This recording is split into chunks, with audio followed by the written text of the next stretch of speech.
We're here for another exciting episode at the MTIP Collective. I'm Mike Makabi for those who don't know me, and this is Matthew Krinzman.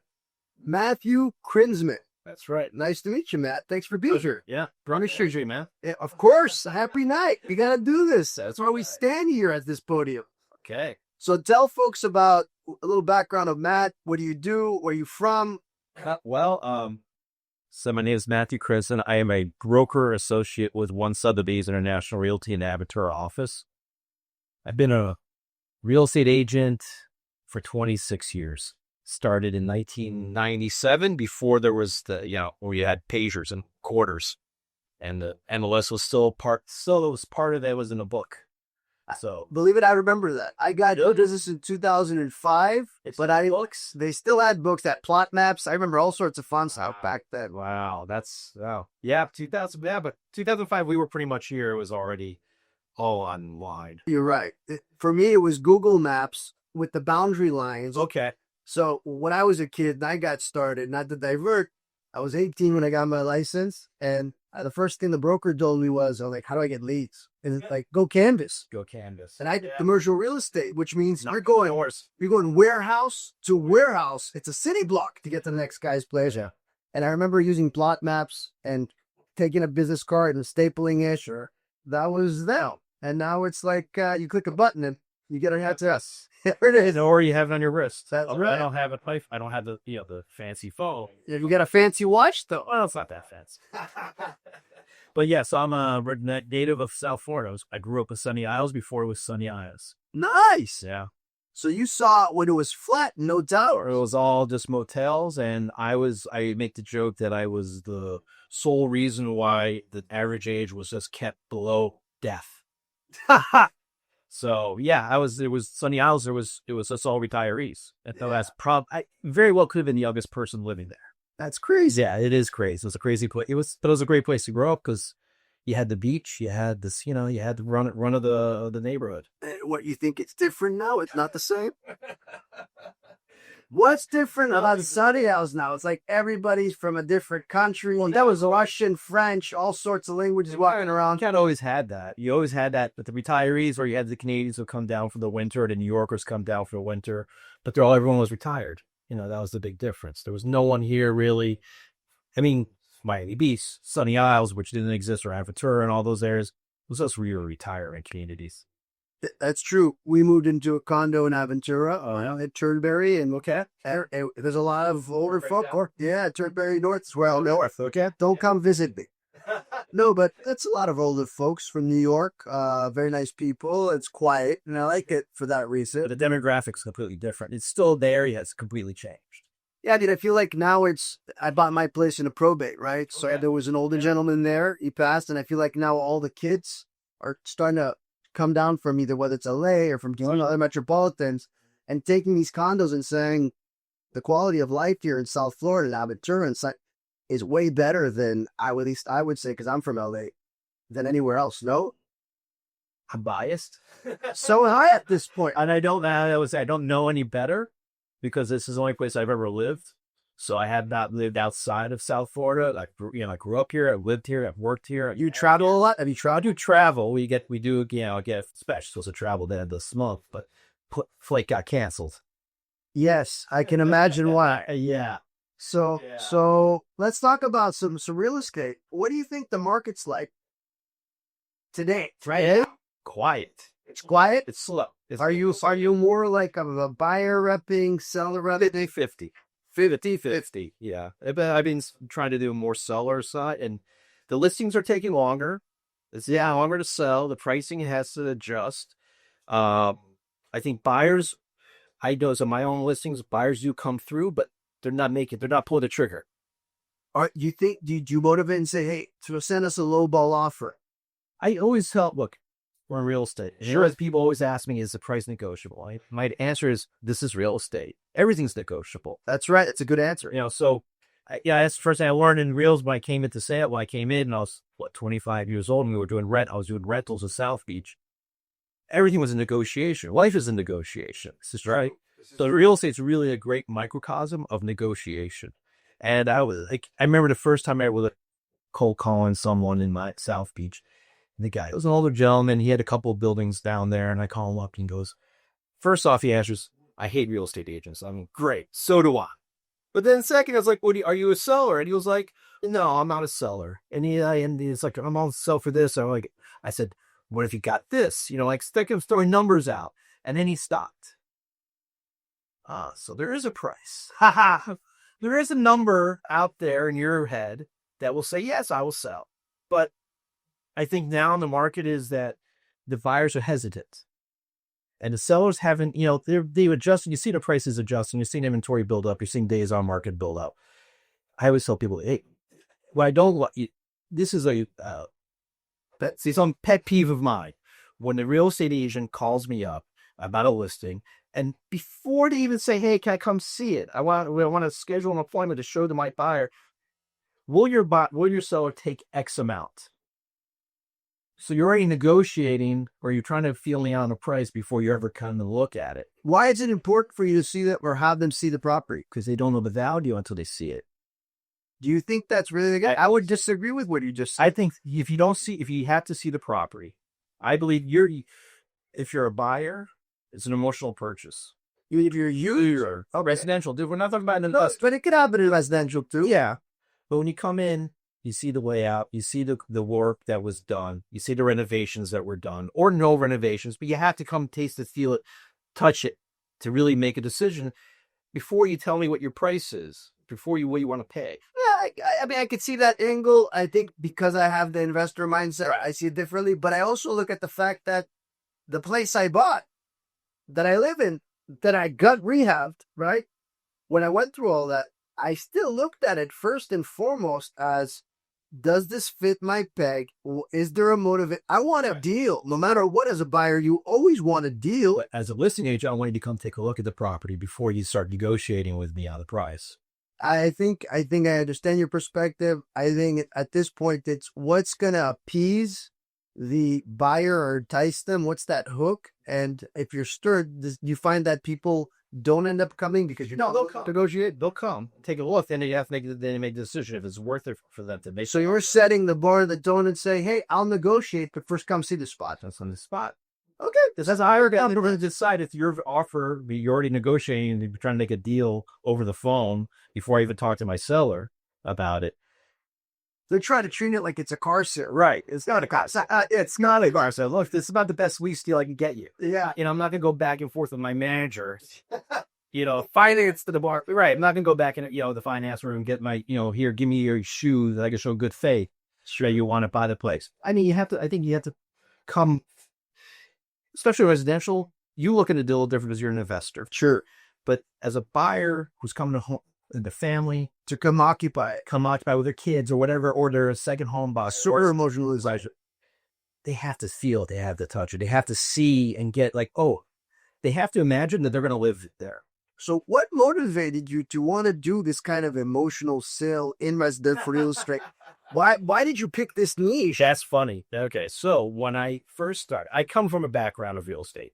Okay. South Florida, everyone's in real estate. Sure. We grow up in it. Everyone's parents, family member, but both my brothers were real estate attorneys. My father was in the business. All my friends' parents were pretty much in the business. Oh, wow. Growing up. And we all ended up in the business, a lot of us. When I got my license, I didn't want to go to law school. Okay. I don't blame you. I just didn't, my brother's like, don't do it. And I had plenty of friends who went to law school and they hated it. And they became lawyers and they've done fine in their lives. They enjoy, on some level they do. But you think they're conning you and saying, I really enjoy it, but now they want to jump off the cliff? Yeah, I think they want to jump off. That's what I thought too. 100%. I would. But I got to real estate because it's something that people need. Home is something someone needs to live in. Sure. The basics in the life or necessities of life are food, shelter, and employment. This is true. So I was taught, you want to be in one of those areas. So, someone said, sell something that people need. No one needs a car. No one needs life insurance, really. But everyone needs a place to live. This is true. So that's how I got into it. But originally, my original thought was, I'm become a commercial broker. I like the numbers. I could totally see that being a commercial broker. But you know what the funny thing? Nothing against Marcus Millichap. I can't stand that company.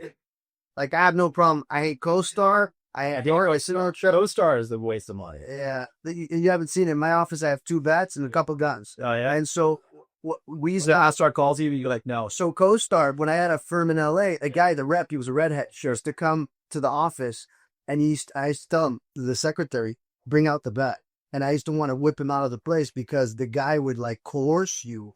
Oh, tattletale, who's here? Right. They're not on CoStar.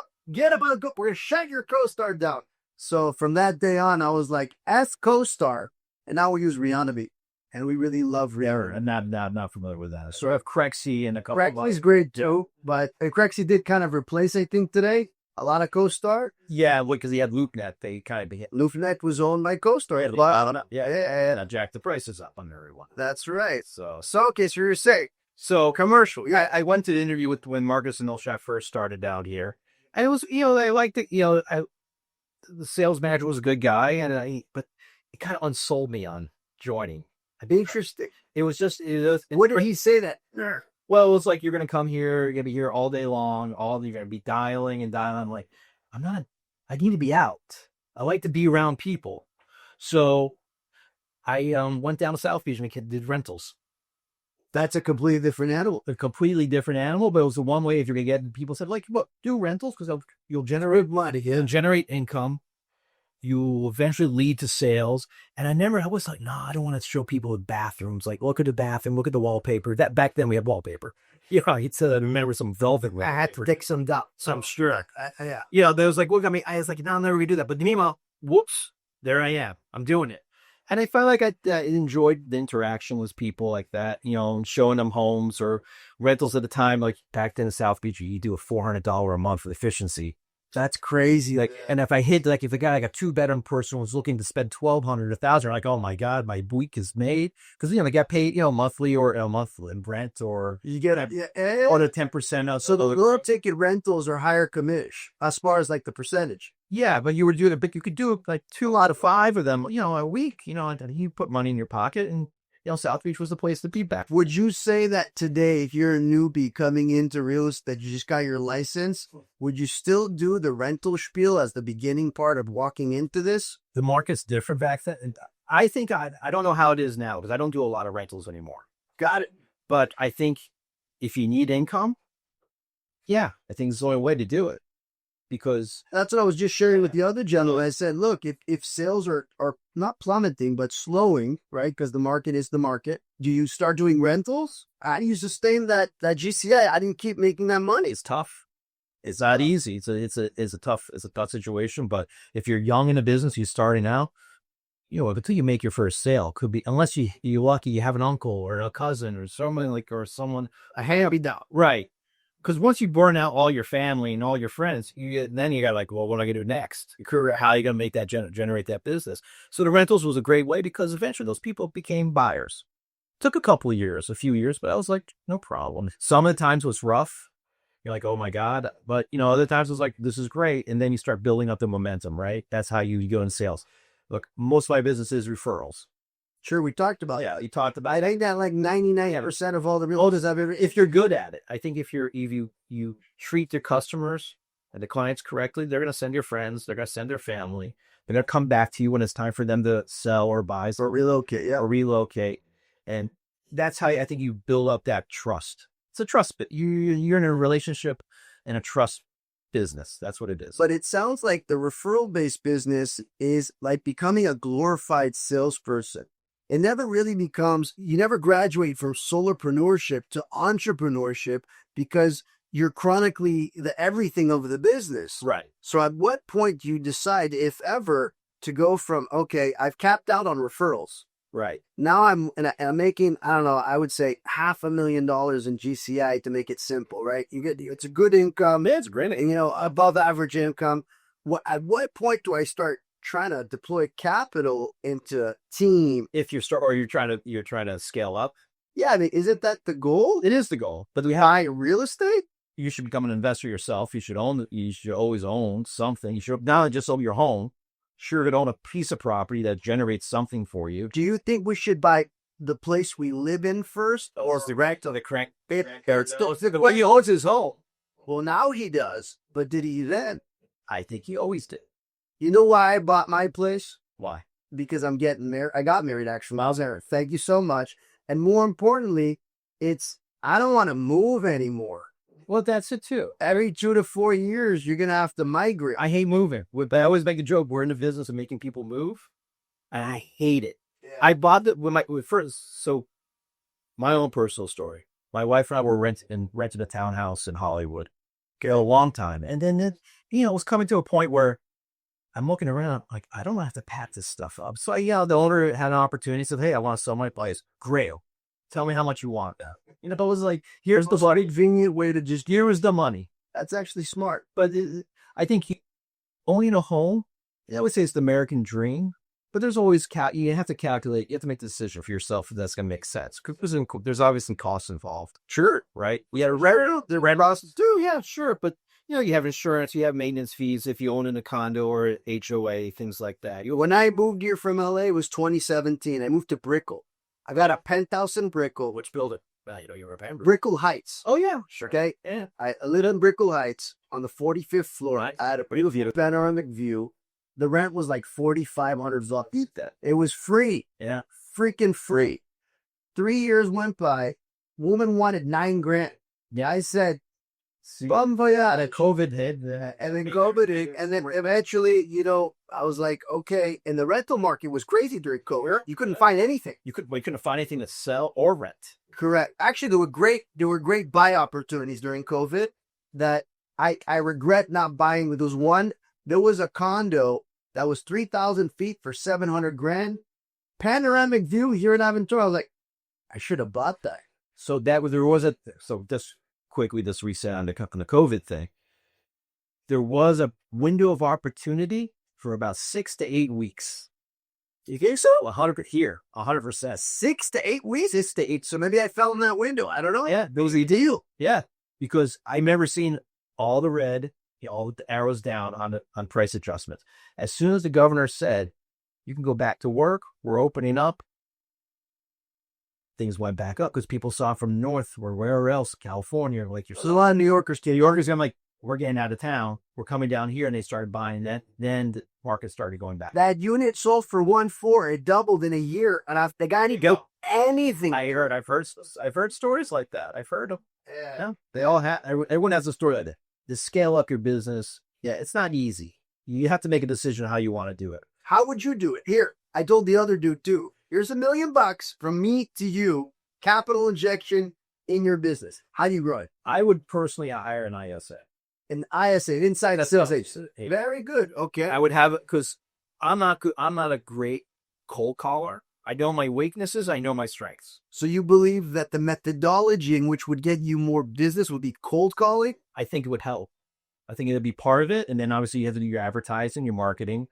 Everything has to be part of it. Sure, there's pieces to everything. I want to know what those pieces are in your brain. You've been doing this for a hot minute. I want to hear your So none of our kids do. It's changed because it used to be like you said on mailers all day long, which I think is still. I made a lot of money with mail. I think there's still a component for that. I think I think that makes sense on some level to start to keep doing it because you kind of papered enough, people will remember you.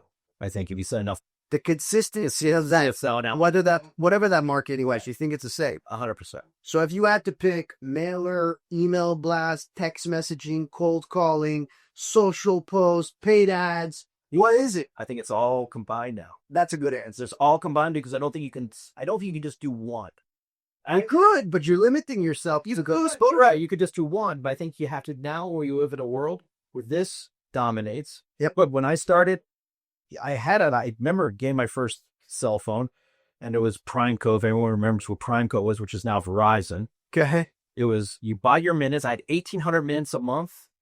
I think I was a kid, but yeah. But yeah, free calling from 9 in the evening to like 6 o'clock in the morning. But who am I talking to at that point? Correct. Unless it was a girl or something. I go with my friends to go make plans to go out. But it was, I burned through those minutes every month. Just because you had to, or you had to run around with quarters. And this came out when, other than the BlackBerry I think was a game changer. When this came out, the iPhone, forget it. I remember that. Everything loud for that. Everything came on here, and all our business went to here and social media. Then it came up from that, and then everything is here now. People look here; they go to here first. Either use this more than you do the PC or the computer. I have the PC. I love my PC still, but I'm on this a lot more than I am on my PC. Unless I'm at the office, or then I'm in the office, I'm on my PC. So, which leads me, so we briefly spoke about this. Are you using AI today in your business? I am, but I would say I'm not. I'm still more of a novice on it. I'm starting to like, the prompts to help me with certain things. Like, ask it to like help prompt me. I want a marketing plan for this listing. That's an interesting use case. And it'll say, all right, it'll spit out, but I'll say, all right, I want to target, or you get an address, right? Say, here's an address in Hollywood, whatever. It's like, give me the market. Who is the buyer for this? And AI is pretty smart, but they're not 100% smart. They'll give you enough information. It's like, all right, the buyer is coming from here. This is the market. This is the, the demographic, the trend, or the demographic, or the people who have money or whatever. This is what they're spending.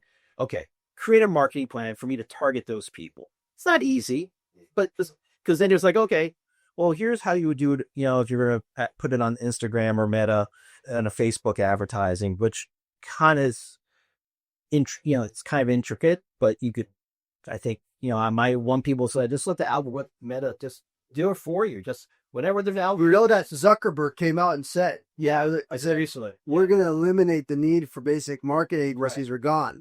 We're going to you tell us who your avatar is, what you do. Right, the avatar. That's it. We're going to do it. Who's the buyer avatar? Yes, right. And we're just going to do it. So that's something I just started to learn. And good for you that you're doing that. Yeah. Do you feel like other people in your community are more timid or gravitating toward? I think they're gravitating toward it. They're now gravitating toward it. So, okay. I mean, because it comes up in conversation enough. At my office, we do talk about it. We've had classes on it. We've had coaching on it. So there's everything. And even they're coming out with our new like marketing, our apps. And it's like, there's an AI agent on that app. Sure. I mean, it's not that smart yet. But I think sometimes like I just pop out the Gemini or Claude. I know I was on ChatGPT, but I like Gemini and I like Claude because Gemini is cool. What about Grok? Grok is, so Grok I haven't really played around with yet, but Grok I've been told is great for getting sentiment. What people are talking about. Sure, now feeds off of X. Feeds off of X. So I have coaching. So that was, and I said to me, it's like, use Grok, more. Because Grok is... That's interesting. You're 25 years deep and you have a real estate coach? Yeah. That's really smart. No, it's smart. I actually commend you for having one. It's late in life. What is it? It came late in life. Late in my career. What motivated you to get a coach? I just thought, for me, it was... It can't hurt. That was really my attitude. I was like, it can't hurt. I don't know everything. And if I didn't know everything, I would have retired from That's humbling, right? I always say, look, the day I've seen everything in this business is the day I quit. And thank God, every day there's something new under the sun. What do you think is your biggest obstacle today? What's preventing you from growing or reaching that new height that you want to get to? What do you need? I think my issue, I think it's probably the issue of many agents, sure, especially the solo ones, us or our solo, even the team guys, they probably have the same issues. It's time management. Time management is part of it. And I think also being able to offload some of the work, delegate. And I'm one of those crazy people who's like, I have to be in control of that. You're OCD, A person. Which is weird. I'm not really a true A person, but when it comes to my files, I am I get crazy. I know where everything has to be, but I only trust me when it comes to the file. And that's probably your own biggest obstacle from growing. Yeah. So it took me some time to realize that in life.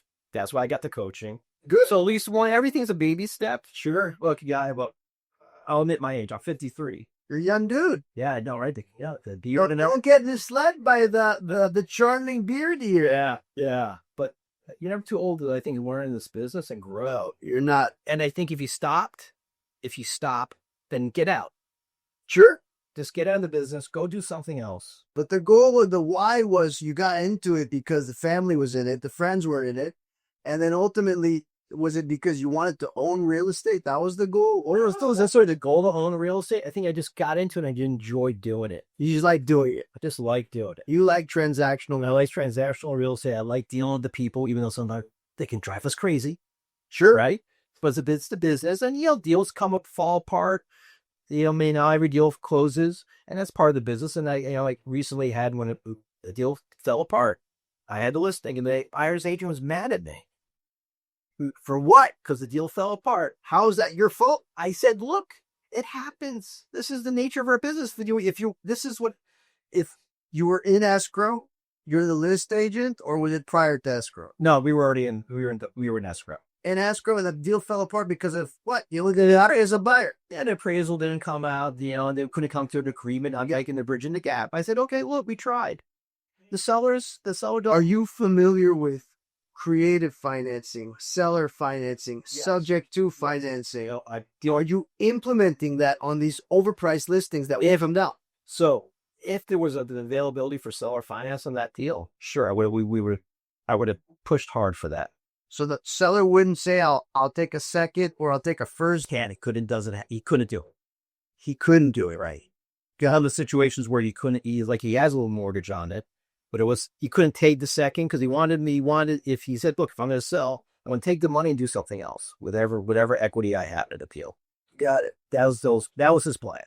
That was his reason to sell. He said, look, if I don't sell, I don't get this number. Okay. So here's an interesting thing that you maybe could have done, and maybe you go back and check. Sure. If there's existing debt. Assumption. Not even something. You could just do subject to. Assumption would be take over that note. Sure. The subject to is just get the guy to keep the note. The new guy pays that note, and then all he has to do is come up with a down payment. I know Or saw a portion. Right. I know what you're saying. Yeah. Depends on what kind of loan they have. Correct. Most likely they got a better note than what you're going to get right now this minute. Most likely. It depends on who's holding the note also. Who what? It depends on who is holding the note too.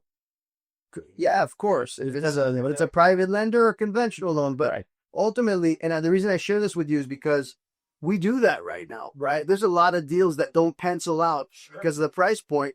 And I immediately say, if you go high, I go long. Or, you want a high price, I want a long-term escrow.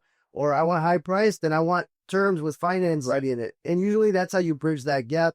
And if it's complete kill, then I'm sorry to say is that you just got about a bad article. The product is not good. And it's not that it's not good, it's just not good right now. That's right now. Exactly. And it will eventually become. And that was the conversation I had with the seller. And I said, do you want to do it? I said, personally, I think take it off the market for right now. It's good advice. And he agreed. He goes, let's revisit in September. Let's get through the summer. Let's see where we are after September. Maybe we get lucky and the new Fed cuts rates and helps us out a little bit. Sure. And if we get that, then we may have a better situation. I think we'll have a better situation overall. So let me ask you, that's true, because we got to wrap up. And I want to ask you one very good question, which is, if you could go back in time and give your younger self some advice for 5 minutes, what would that advice be and why? Since I started in 1997, I would have bought up everything in sight. Go buy everything. Everything. Even before, but it's always a joke. Because all our parents had the same thing. Like, I could have bought that building for 10 cents. I could have bought, a condo on the beach for 90 cents. You don't think that's the case right now? It's always the case. That's a good answer. It's always the case. Everyone's like, when's a good time to buy? Whenever you're ready to buy. When you're prepared and you're available, you can do it. Do it. Don't wait. I like that. So I would go back and do that. I've told myself that. I probably would have bought Google stock too at that time, even then. But also I probably would have done is more invested in running my business. Well, it's never too late. That's it. That's why you're right. And on that note, thank you so much for your time. It was a really amazing conversation. I want you to come back here. We'll do this again. Absolutely. We'll see you guys on the next episode. And hopefully, if you guys want to get in touch with this gentleman, I'm going to put his contact information at the bottom of this video. Awesome. Thank you, guys. Thank you. Thanks a lot.